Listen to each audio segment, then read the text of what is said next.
정부가 상속세 대수술에 나섭니다. 75년 만에 첫 시도입니다. 공제 한도나 세율을 바꾸는 차원이 아니라 더 근본적으로 과세 방식을 전면 개편하는 방안입니다. 상속세 개편안에 대해서 방송을 진행하겠습니다. 최근에 꽤 이슈가 되고 있는데요. 최근에 정부가 75년 만에 상속세제 개편을 했다고 언론을 통해서 대대적으로 보도가 된 걸로 알고 있습니다. 그래서 상속세가 큰 변화가 있는 걸로 알고 이제 문의들을 많이 주시는데요. 정확하게 이제 어떤 부분이 개편이 됐는지를 좀 이해를 하시고 실제 이제 어느 정도의 자산을 갖고 계신 분한테는 도움이 되고 또 각자의 여건에 따라서 이번에 개편안이 도움이 될 수도 있고 안 될 수도 있어서 그냥 막연히 개편이 되니까 줄겠지 하고 오히려 이게 상속 준비하는데 득이 되는 게 아니라 독이 될 수도 있겠다. 라는 생각이 들어서 이번 개편안에 대한 정확한 정보를 좀 알려드리고자 해서 이 시간을 좀 마련을 했습니다. 이번 개편안을 이해하시기 위해서는 유산세 개념과 유산 취득세 개념을 좀 이해하실 필요가 있으실 것 같아요. 이미 벌써 우리는 증여세는 유산 취득세 방식으로 과세를 하고 있고요. 현재? 예, 그렇죠. 예. 상속세는 유산세 개념입니다. 그래서 이번에 개편안은 이 상속세도 증여세와 동일한 유산 취득세 개념으로 개편을 하겠다는 얘기예요. 그러면 먼저 우리가 상속세하고 증여세하고의 몇 가지 차이점에 대해서 한번 좀 워밍업 차원에서 이해를 해보시는 게 어떨까 싶습니다. 이미 주변에서 이제 상속을 경험하신 분들을 통해서 알고 있는 내용들을 몇 가지 정리를 좀 해보면 상속세는 유산세 개념입니다. 유산세 개념이라는 거는 돌아가신 분 사망자 전체 유산에 대해서 과세를 한다는 거죠. 전체 유산이 그렇죠. 핵심이네요. 네. 각자가 얼마를 받았는지는 중요하지 않아요. 전체 자산이 얼마냐에 따라서 과세가 되는 방식이고요. 반면에 증여는 생전에 각자가 무상으로 증여받은 재산, 각자가 얼마의 재산을 취득했냐에 따라서 그 취득 가액에 따라서 과세가 되는 구조죠. 그래서 그 밑에 보시면 전체 유산을 기준으로 과세한다. 수중자가 증여받은 개별 자산을 기준으로 과세한다. 이게 차이가 있죠. 인별과세. 그렇죠. 그래서 상속세도 이제 앞으로는 이렇게 되겠죠. 상속인이 상속받은 개별 자산을 기준으로 과세하겠다. 이렇게 바뀐다는 겁니다. 납세 의무자는 상속세는 당연히 상속인이 되는 거고 증여세는 수중자가 되겠죠. 증여를 받은 사람입니다. 과세 표준은 전체 상속 재산에서 일정 공제 후 과세를 하는 체계고 증여도 마찬가지입니다. 증여받은 재산은 일정 공제인데 상속이 이 공제가 훨씬 크죠. 그렇죠. 그러니까 증여세가 유산 취득세 방식임에도 불구하고 일정 구간에서는 상속세가 유리할 수밖에 없는 이유 중에 하나가 이 공제액이 상속이 커요. 뭐 대표적으로 배우자 공제가 최대 30억까지잖아요. 그렇죠. 그런데 증여는 6억밖에 안 되잖아요. 그러니까 취득세 구조에서 이 공제가 동일하다면 취득세가 당연히 유리하지만 현재 상속은 공제액이 크기 때문에 어느 선까지는 상속세 유산세 체계가 유리할 수가 있어요. 이번 상속세 개편안의 핵심은 상속세도 증여세와 마찬가지로 유산 취득세로 변경되었다. 네, 단 예.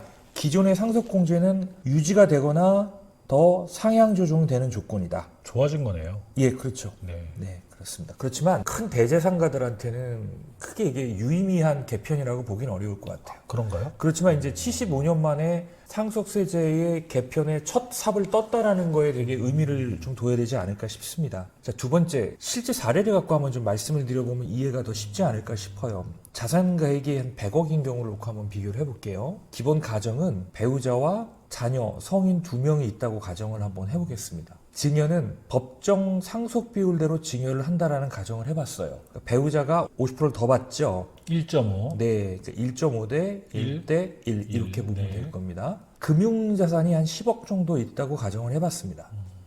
자, 그러면 이제 상속세 같은 경우 과세가액은 100억이죠. 모든 기초공제, 인적공제 합해서 일괄공제 5억을 넘지 않으면 5억으로 해준다. 둘 중에 큰 건데, 근데 일괄공제 5억을 뚫기는 어려워요.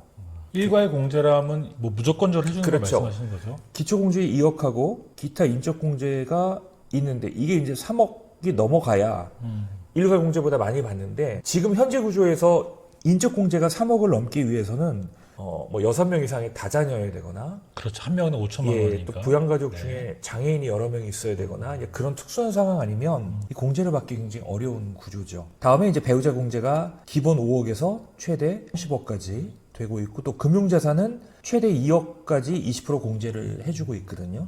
그러니까 합하면 총 37억의 공제를 받게 되겠죠. 100억에서 37억을 빼주면 이제 과세 표준은 63억이 될 거고, 거기에 따른 이제 세액공제, 자진납부세액공제까지 해주면 결정세액은 26.1억이니까 실효세율은 한 26.1%겠죠. 자, 그러면 이제 우리가 상속세 부담이 크다고 얘기를 하잖아요. 부자가 얼마 돼야 부자예요? 그러면 한 100억 정도 있었으면 좋겠다. 막연히. 한때 저 어렸을 때는 10억 있으면 부자다 했는데 뭐 지금 한 10배 정도는 얘기해야 뭐 부자구나 하지 않나 싶습니다. 뭐 아파트 한 채에 뭐 5, 60억 하니까요. 그러면 이 실효세율 26.1%라는 개념이 어떤 의미인지를 제가 한번 이렇게 비교를 한번 해보면 어떨까 싶어요. 급여소득을 한 1억 7천 받는 분이 건보료 포함해서 납부하는 공제율이 한 26.1%입니다. 어떤 친구는 이 1억 7천의 급여를 받기 위해서 굉장히 많은 공부도 해야 되고 사회생활 열심히 해야 되고 또 회사생활 열심히 해야 되잖아요. 그래서 남들보다 승진도 해야 되고 아니면 창업해서 법인 대표면 창업이라는 아주 고통스러운 과정을 거쳐야 되고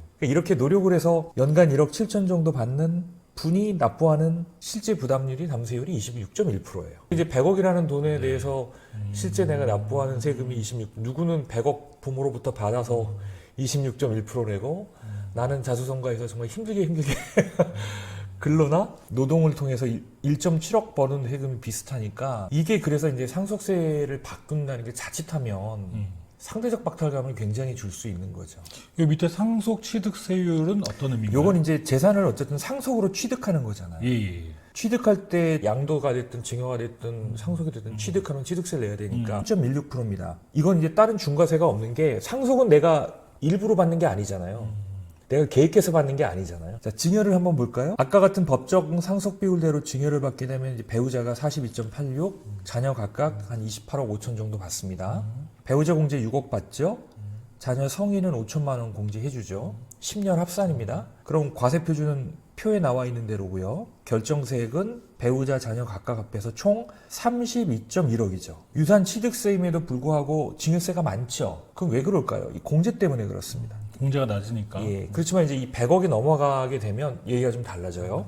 실효세율이 32.1%입니다. 자, 그러면 이제 같은 맥락에서 급여하고 배당으로 비교를 해보면 급여는 급여 기준으로는 2.7억, 배당 기준으로는 2.3억 정도 받는 분이 부담하는 담세율이 32.1%예요. 그러니까 이 상속 증여 제도를 어쨌든 손을 못 대는 이유가 당연히 뭐 물가 상승률 다 고려해서 손을 대야 되지만 이게 자칫 뼈를 갈아 넣어서 일하거나 아니면 자기가 리스크를 감수하고 노력이 상당 부분 들어간 소득, 담세하는 세율과 100억을 부모로부터 받아가지고 부담하는 세율이 같다. 이게 이제 사회적으로 정서적으로 미치는 영향이 있겠죠. 반면에 증여는 계획하에 무상으로 주는 거잖아요. 그래서 이거는 증여 물건이 일반 부동산이냐 또 다주택자가 이미 주택에 있는 자녀들에게 증여해 줄 수도 있잖아요. 그런 경우에는 이제 취득세를 최대 12%까지 중과하는 제도가 있어서 실제 이렇게 보면은 증여세 부담이 훨씬 커 보여서 유산세가 뭐가 도움이 되지? 증여세가 더 많은데? 이렇게 오해하실 분들이 분명히 있으시다는 거죠. 결국엔 지금 상속세 체계가 증여세 체계로 바뀌니까 그걸 지금 비교해서 말씀해 주신 거죠. 그렇죠. 그러니까 지금 이제 우리가 유산세 취득세로 바뀐다는 얘기는 이 상속 공제 요건 그대로 유지되면서 각자가 받은 만큼 세금 내게 하겠다고 그래서 이제 상속 취득세라고 보시면 되겠죠. 상속 취득 재산에 대한 세금을 부과하겠다 이렇게 보시면 됩니다. 자, 우리가 일반적으로 증여하고 상속 의사결정을 하실 때 앞에서 보시면 상속이 유리하잖아요. 네네. 증여가 32.1%고 네네. 그런데도 불구하고 사실은 이제 이것도 고려하셔야 될 부분도 있어요. 뭐냐면 32.1억이라고 얘기했는데 이건 지금 현재 납부하는 세금이잖아요. 그래서 만일에 이렇게 한번 가정을 해볼까요? 위에 기본 가정은 동일하고요. 만약에 10년 후에 상속이 아까는 이제 동시에 상속 증여를 사실 그 동시에 일어나기는 어려운 거고 통상 증여를 먼저 하고 나중에 상속이 일어나잖아요. 그럼 이렇게 비교하는 게 좀 더 의미 있겠죠. 10년 후에 상속이 일어났다. 그럼 10년 동안 자산 수익률은 3% 정도 매년 상승을 했고 10년 후에 사망을 했다는 가정, 이게 조금 더 유의미한 가정이겠죠. 그러면은 10년 전에 증여한 사람은 이 증여세 납부한 거에 대한 미래 가치를 계산해 줘야 되겠죠. 그리고 상속으로 세금을 납부한 사람도 그간에 이제 자산의 상승이 일어났겠죠. 그러니까 아까는 100억이 아니라 지금 이제 134억이 될 거고 같은 맥락에서 증여세의 미래 가치와 상속세의 가치를 따지면 큰 차이는 나지 않아요. 다만 이제 증여 결정이냐 상속 결정이냐를 하실 때 좀 도움되는 팁 차원에서 말씀드리면 네. 얼마만큼 이 수익률이 크냐에 달려 있겠죠. 3% 이상이 만약에 발생한다라고 3%라고 그렇죠. 지금 이 통계에서 보면 뭐 수익률이 6%, 7% 발생되는 거면 상속이 오히려 더 유리할 수도 있는 거죠. 자, 오늘은 이제 상속세 개편안 중에 이제 증여세와 상속세 관련된 내용들 이제 비교 검토하면서 말씀해 주셨습니다. 오늘 방송 감사합니다. 네, 고맙습니다.